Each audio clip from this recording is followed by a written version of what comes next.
Here we go, Pistol. We're all right. live. Hey, everyone. This is our live show that we do 9 to 10:30 Eastern time every day. And, of course, we're joined again by a big man on campus, Jeff from BMOC, wins.com. How you doing, Jeff? Good, fellas. How you doing? Pretty good. Pretty good. I'm trying to remember what the hell our picks were yesterday. I can't remember anything. I didn't. This is the first bad day I've had ever. I think everyone. Yeah. I know I had LSU, and I know that in the which was a winner, but I know that I had I love selective memories with handicappers. It's a beautiful thing. Yeah, you guys kill me.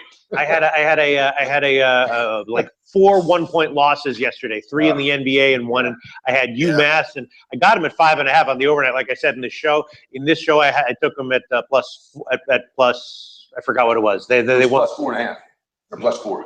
Was it? It was plus 4. Yeah. Yeah. No. Yeah. It was plus 4. They were down, but they lost by 5. They lost by 5. That's right. Yeah. Anyway, Syracuse decided they wanted to start to play last night. Yeah.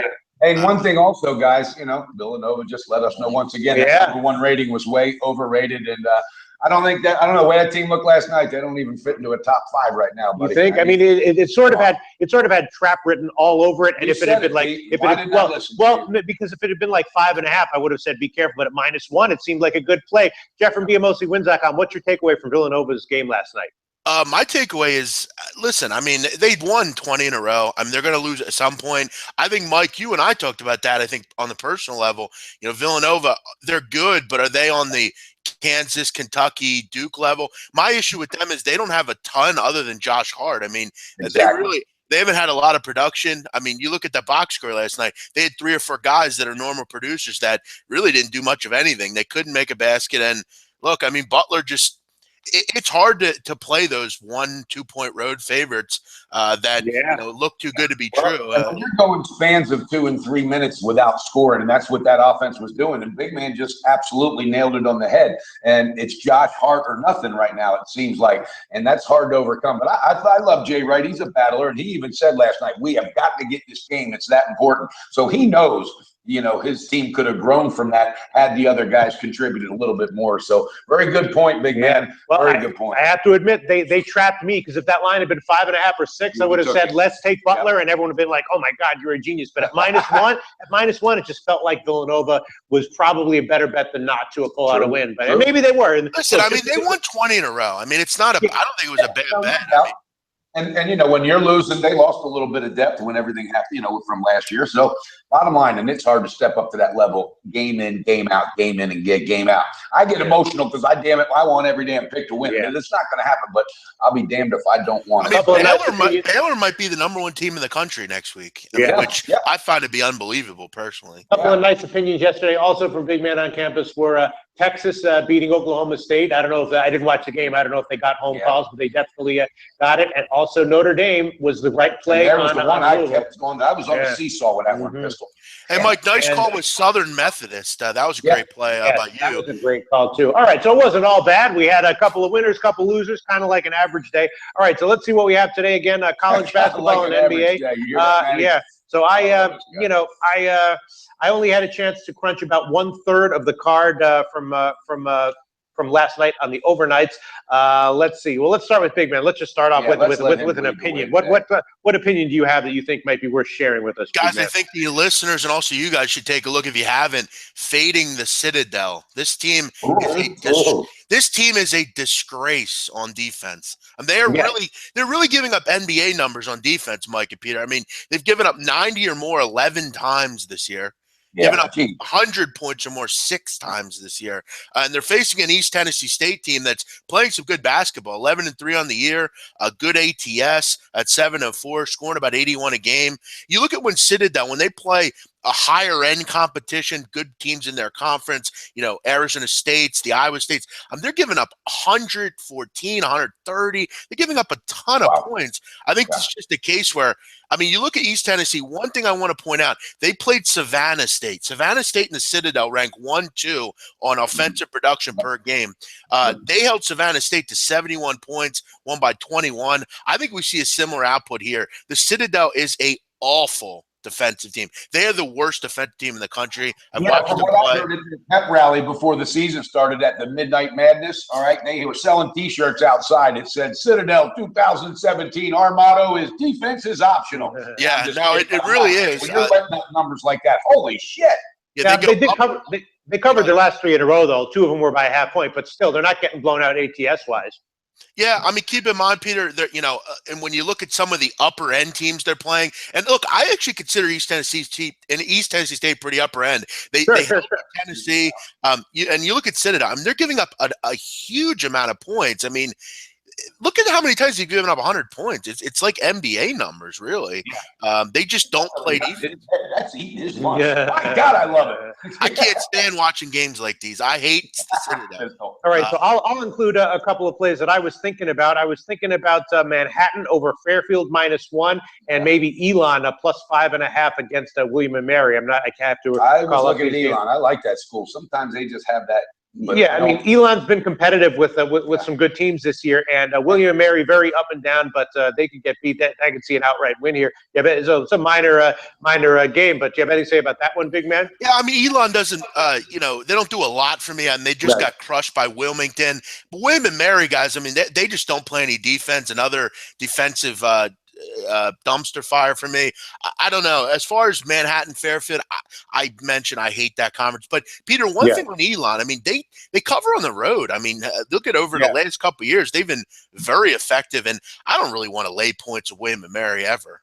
Yeah, exactly. William & Mary, has been very mediocre at ATS recently, and so yeah. Although they did beat Old Dominion, which is very impressive, but so yeah, maybe not. And then I think Manhattan might be out of the third of the card that I did crunch. Let me try to refresh my memory why, but I think Manhattan might be one of my favorite plays so far on the card. You have nothing to say about that? You don't really follow that conference?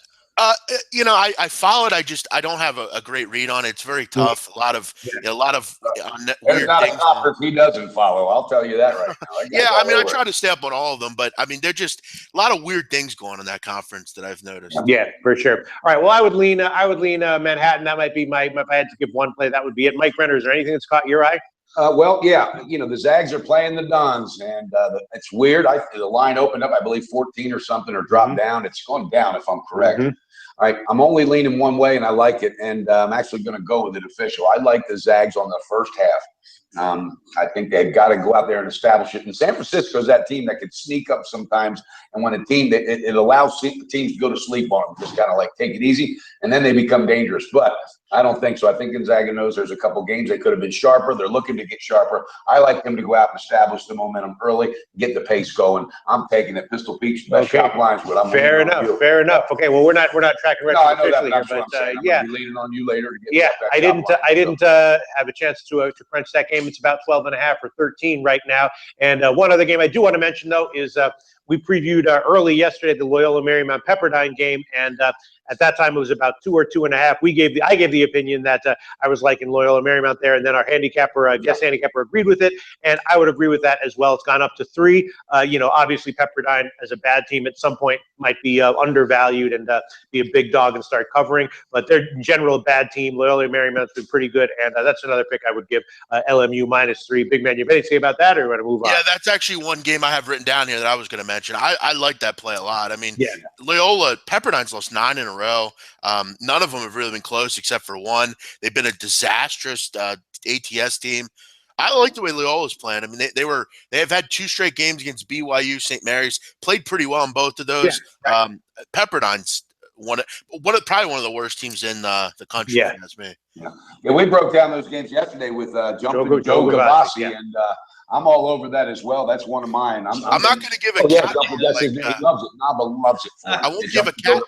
I won't give a cat like him, but I like Loyola. Yeah. Oh, buddy, you see him roar like that tiger fist? You've got to watch the video. He roared like a tiger at the end of Pistol Pete goes, well, what the hell was that? Yeah, I saw that. It was like something you do off the computer. Hell no, that was Joe, baby. And then the other game we should talk about, which we also discussed yesterday, was BYU at St. Mary's. And St. Mary's, again, they're a team that – They're a team that like in this range of a favorite, I'm generally looking to play on them when they get up like over 15. That's when I start to think maybe not ATS-wise, but, BYU, obviously a quality team, but in general, I mean, the line's gone up though. It was 8, I think it was 9 on the opener with Mark White. Now it's up to 10 or 10.5. I would still have a lukewarm lean to St. Mary's, even at that line, or do you think that's maybe a sucker play? What do you think, big man?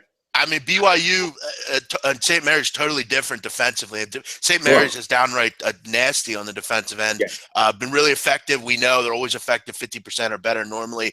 But look, I mean, BYU, I mean, they've been pretty competitive for the most part. They do have very capable players. They could score the basketball. And this season, you look at over the last, let's say 13 meetings, it's 7-6 against the spread, St. Mary's. So they've played pretty highly contested. I'm one to believe this one's a little closer than that spread indicates, but I'm always skeptical to bet against St. Mary's at home. That's a real intimate gym. It's hard to go in there and win games. So. All right. There's no doubt about it. Big man, what else would you like to bring to our attention in terms of possible bidding value? One other play, I think it reminds me, guys, a lot of the other night with Ole Miss and Florida. I'm going to go with Utah plus 11 against Arizona. I think this is I think there's one too many points here, honestly. Arizona's still not fully healthy. Their best player still's not in there. Utah's covered 4 or 5 in Arizona. They've won 4 or 5 overall. The reason for their success, Utah, they got 2 transfers that have become eligible, really have helped them. Kyle Kuzma's come back to become healthy again. They put a hurting on Colorado tonight. I was actually on Colorado in that game, and Utah surprised me. They've really started to get healthy. They're playing well. Look, I know Arizona's good at home, but I feel like this is one too many points. 11. And great. I was looking at this also, and Sean Miller, his team does not consistently cover double digits. They do not do it, and they're actually, as far as I'm thinking about in the past years, whenever he gets into a coaching situation up against a quality team, there's something about him. He just does not shine. And I have lost my ass backing them on halves and full games on teams built just like Utah. This Utah team kind of reminds me of the one back in the late 90s and the early 2000s. And they're getting healthier. They're getting better. I also, big man, I agree. I think that number's too much. So much so that I was going to jump on it and use it as a teaser going the other way to knock that thing down. I mean, to add more to it. All right. Okay. Mike Brenner, is there anything else you want to add, or should we go to more opinions? Well, I was going to just. If you guys. Yeah, let's go to some questions. Yeah. LA Tech minus 16. That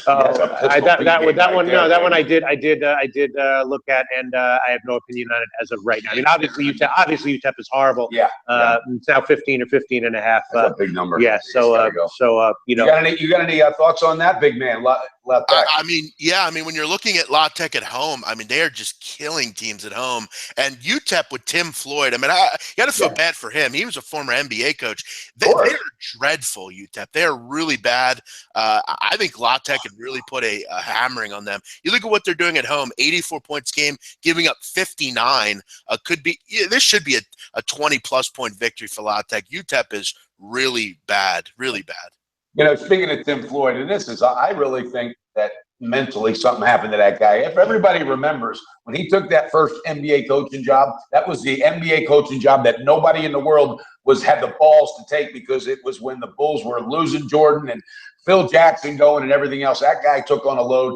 He got gray hair so quick after that job. He had bags under his eyes, and that guy was never the same. He's bounced around from college to college. It's interesting you say that, Mike, real quick with UTEP. About 3 or 4 years ago, they actually were a pretty good basketball team, but they had an issue with 4 players were betting on sports, and there was a betting controversy that happened. They were actually convicted of charges, and they were concerned they were betting on their own games. And ever since then, UTEP has not been the same basketball program. Because these were some of the better players that were doing it, and Tim Floyd was the coach, and he has just really never been able to kind of get his team righted after that.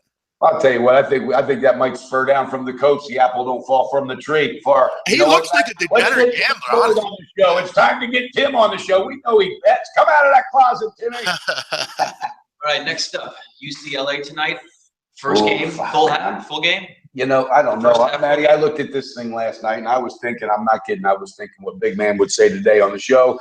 UCLA is that team that can show up and go back to this scoring 100 plus, or what's going on? Is this mental? Is it the injuries that are catching up?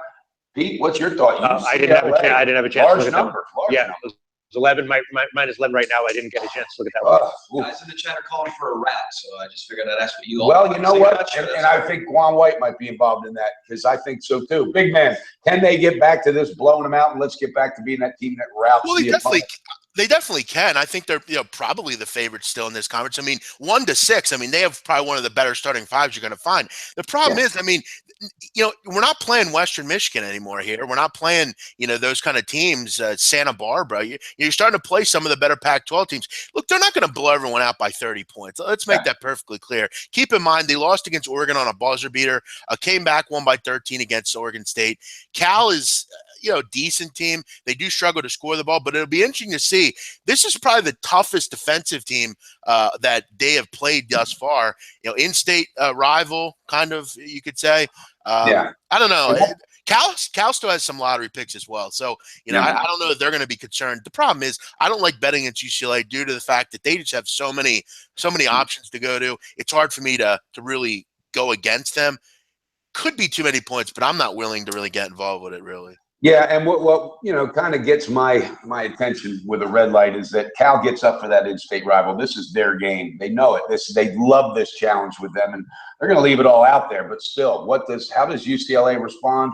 I'm thinking maybe first half that thing probably be available at 5.5 or 6, and it's on my list. I'm going to look deeper, but I may pull the trigger on that. So. Yeah, I mean, first half might be the way to go, especially at home. They get a great charge at home. They, from what I understand, they're sold out for the rest of the year. That might be the way to go here, Mike, to be honest, first half. Yeah, I think I'm going to probably roll that. Okay, great question. A couple questions on the Memphis game tonight. Just any general Memphis, UConn. I was going to ask Pistol Pete and Big Man their thoughts on UConn. Can Kevin Ollie get this team up for this game? No, I mean. Go ahead. They're getting a little healthier. They got that one guy back, right? Yeah, they did. Jalen Adams, he's back. And it didn't matter, though, because he came back and they lost to Tulsa 61-59. I mean, this UConn team is really – you talk about a team that has really just fallen behind the wayside. I mean, 5-8 on the year. You're off a loss to Tulsa, which – Tulsa's not a very good team. Now you got to go on the road and face an upstart Memphis team. Well-coached, Tubby Smith. You always know he's going to, be there. Seems like he's coached at every school in America. Yeah, UConn, no way am I interested in them at all right now. They have – Speaking of coaching, you guys will love this, and this is stuff I live for, Pistol Pete. Kevin Ollie made some statements, and you know how stuff gets out. Well, after that championship season when he took over after Calhoun dipped out and all the good stuff, he had opportunities that did not come out in the public, and he could have gone many, many places, including NBA. And he thought, you know what, I'm going to stay. I'm going to build this thing like Calhoun. But what he found out was between all the riffraff they were going through and the recruiting change that they went through, all right, that machine slowed down. It's a totally different machine. And from what a friend of mine told me, he said, you know what, I should have got the hell out of there when I could have. And that's a true story. Yeah, it looks like it's starting to matriculate now. It's really not been much. They haven't really been able to turn much around.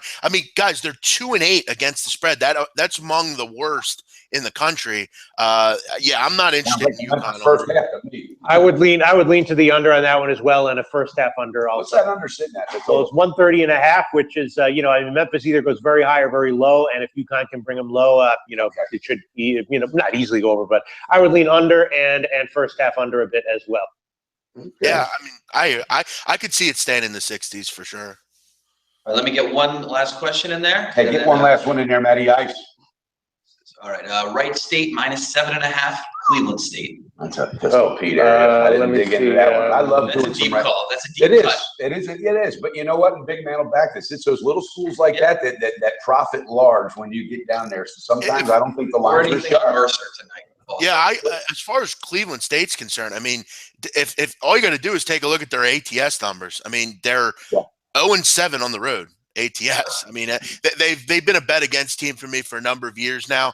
Ever since they were just gutted with transfers, they lost several big transfers, and they've been surely bet on. They're one of the worst teams in the Horizon League. Look, Wright State, just continue to play pretty well. 6-1 at home, 84 points a game. I'm not willing to think that Cleveland State can hang here. I feel like this is a Wright State double-digit victory. Yeah, they are coming off of two pretty decent, home games. But when they go on the road, it's a little bit different. They're one of those teams. It's like not drastic, but you can tell the difference from home and the road. And it's like that motivation thing. They just come out slow. They look like they're tired on the road. And I mean, Peter, keep in mind Milwaukee is a private. Yeah, they're horrible. They're horrific. Yeah, I know. I love it when he breaks the team down. No, but the other one was fire. No, I would definitely lean Wright State on that one for sure. Yeah. All right, best bets today, fellas. Wow. Well, best bets. I'll go. I got a couple. I'll go East Tennessee State -13.5 against Citadel, Utah +11 against Arizona, and Loyola Marymount -3 against the Pepperdine Waves. Yeah. For me, it would be either Manhattan or Loyola Marymount. So I'll take LMU -3. Yeah. I'm pulling the trigger. I'm doing it, and I'm going to go back and research it. But something's telling me it's UCLA first half. Probably going to grab them at 5.5 or 6. That's going to be mine because as we're talking and as I'm digesting it, I'm liking that.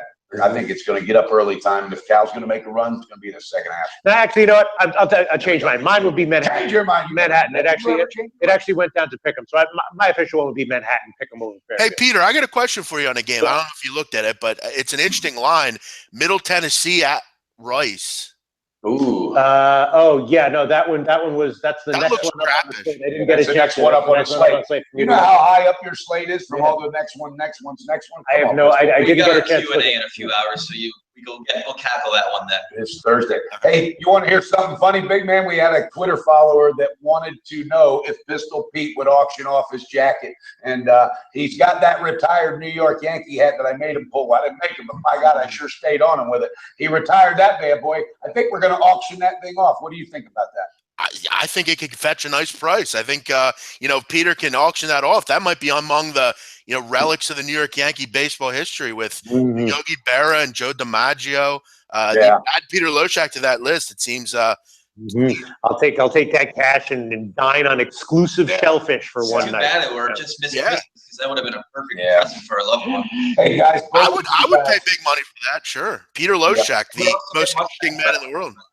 Hey, listen, last thing I want to say, I think Peter Loshak should have been picked as the Dos Equis guy. He's the most interesting man in the world. He's the most interesting man in the world right there. Yep. And I get to work with this guy every day. Am I blessed or what? And at the end of every what a life. I'd say, can I leave now?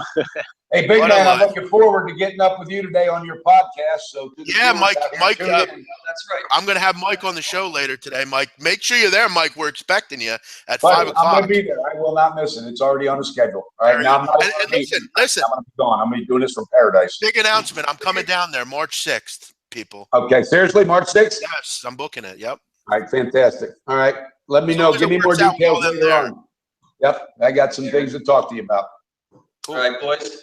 So again, thank you very much. Tune back in around lunchtime for you guys. We're going to be doing a live Q&A, so ask us some questions that don't have to do with there you go. Tune in and tell your friends. And I want to throw a shout out, guys, to all our viewers. You guys are amazing. You're building a team, all right? And it's just awesome to see your loyalty, and it goes a long way in this business. And keep tuning in. And I'm telling you guys, if you bet responsibly, you're going to build that bank. You're going to beat that bookie, baby. We're coming back tomorrow. Don't miss it. All right. Okay.